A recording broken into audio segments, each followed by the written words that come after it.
Oh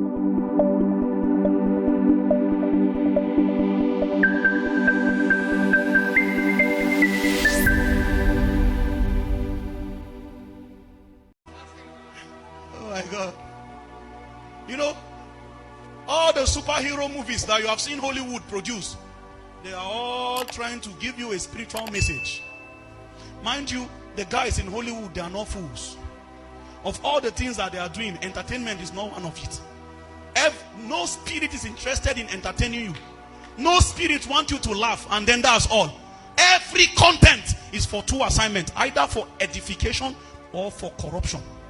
Anything that enters your eye or enter your ear will do one of these two assignments. Either you to edify you. To edify means to add to your stature of holiness. To corrupt you means to plant seed of a fallen nature in you, so that while you watched it, you did not know that you have fallen. It's just a matter of time, because as he thinks in his heart, so it is. Hey, every secular song you listen to, every corrupted movie scene you watch, you say it's not harmful. It's just, is it not just a movie? No spirit wants you to relax. And when you enter the lexicon of spirit, you will not find any word like entertain. Have you found out that Jesus never cracked any joke throughout his ministry?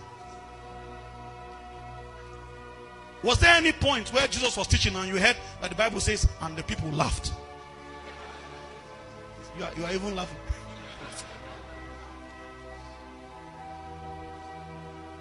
When the early apostles are done talking, people gather and say, men and brethren, what should we do? Tears became because that content is for edification.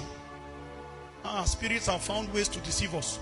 And so the average comedy skits that we call comedy now is actually pornography at superficial level.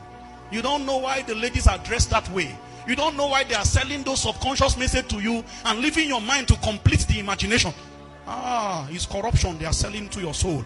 Little wonder a generation like ours find it very hard to stand on the ground of consecration, because the average content that permeates our heart are things of corruption.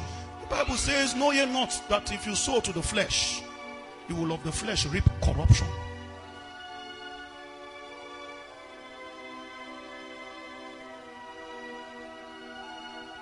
Go for Jesus. Look for Jesus now that you are young. This is why I screen my meetings. My interest is my generation.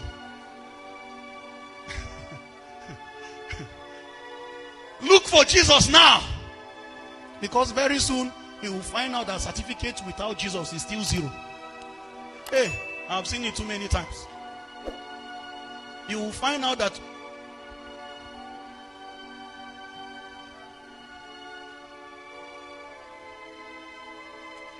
I hope you know you can do ministry without Jesus. Jesus don't know you again. What you have now is procedure. With number 1, opening prayer. Number 2, Sister Nkechi will take worship.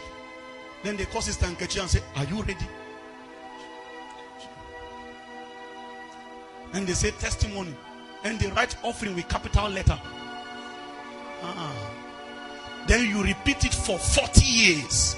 You turn your back and look at the people that have been under that atmosphere, and you cannot find obedience factored into their nature. Everybody still lives according to his own will.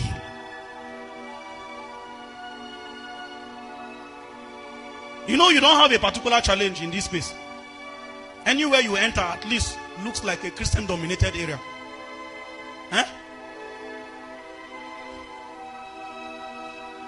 To amaze you to know that if the immortals want to take sample for true Christians, you will not find most of them in a Christian area. There is something about persecution and affliction with the stature of a Christian. In fact, it is a sheikh, an Islamic cleric, that say, if you want to destroy Christians, don't give them war, give them peace. Give them pleasure and they will forget their God. It was matters like this that the great teacher knew. And he says, don't give me too much to eat that I will forget you. He says, allow my soul have a little contact with sorrow so that I will continue to meditate. Teach us to number our days so that we may incline our heart unto wisdom. See, the people we speak about, they are asking God, please allow small sorrow come around my life from time to time so that it will help me to stay on check. You know the popular song in this day Christianity? There is something that makes me come into your presence. They are pretending. You know the song. Oh, on Sunday, in every corner, we come and we use our voices to tell God exactly why we came. There is something. There's something that makes me to your presence. While David's own prayer was, I'd rather be a doorkeeper. I want to be a gate man in your presence.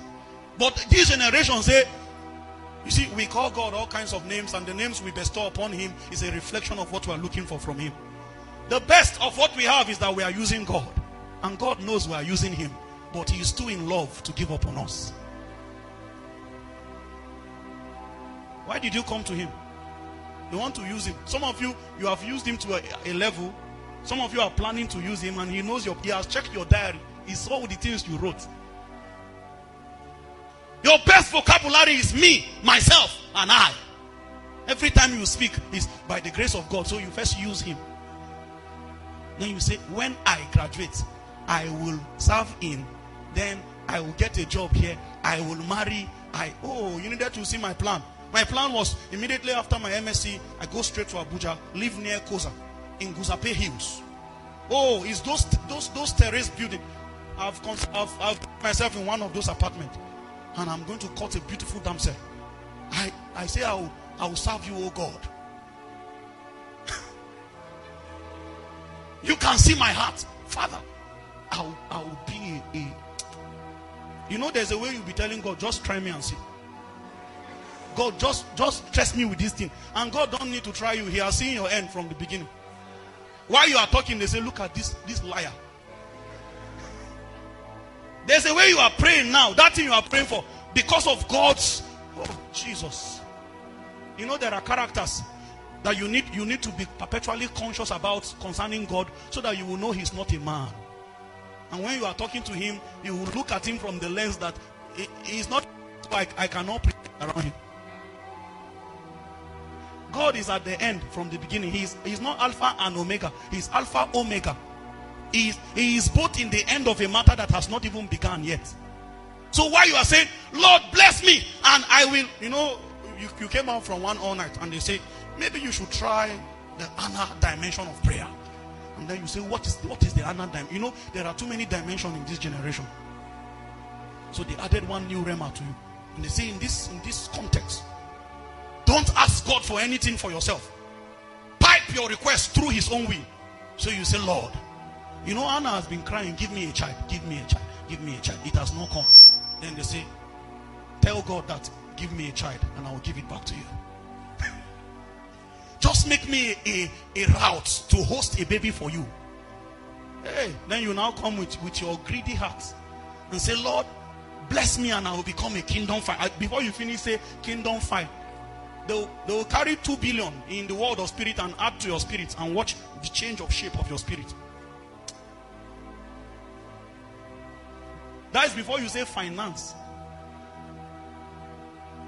You know what follows many of our prayer requests? As soon as you are asking for it, immediately, because of mercy, they begin to take you through the tribulation that will qualify you to handle it. And so many people don't know that the answer to their prayer is actually affliction sometimes, because it's only affliction that gives you capacity to bear the things you have asked for that you don't have capacity to hold. And so immediately you say, Lord, give me, and God sees that you don't have space to carry. It is like seeing something in your phone of your friend, and you say, send it to me, and your phone gave you an honest advice. Memory space not sufficient. There is something you need to delete from your phone to receive this one. So what must live your life? How do you think it will live without pain? You say, God, add, and you don't know that something will go out. God, give, and you don't know that something will leave you. There are times when it is your prayer that will be responsible for many friendships that will end. Suddenly you will just see people misunderstanding you, left, right, and center, and it looks like you are becoming more lonely. No, a spirit is creating space. Memory space, not sufficient matter, is what they are addressing.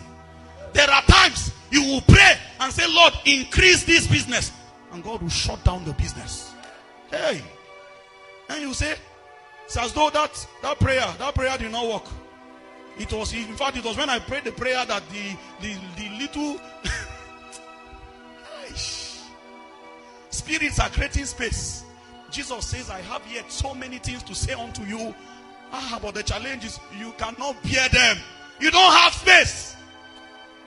See, this space matter I'm speaking about, some of you don't have space to receive the kind of husband you are imagining. So it will always be only in your imagination.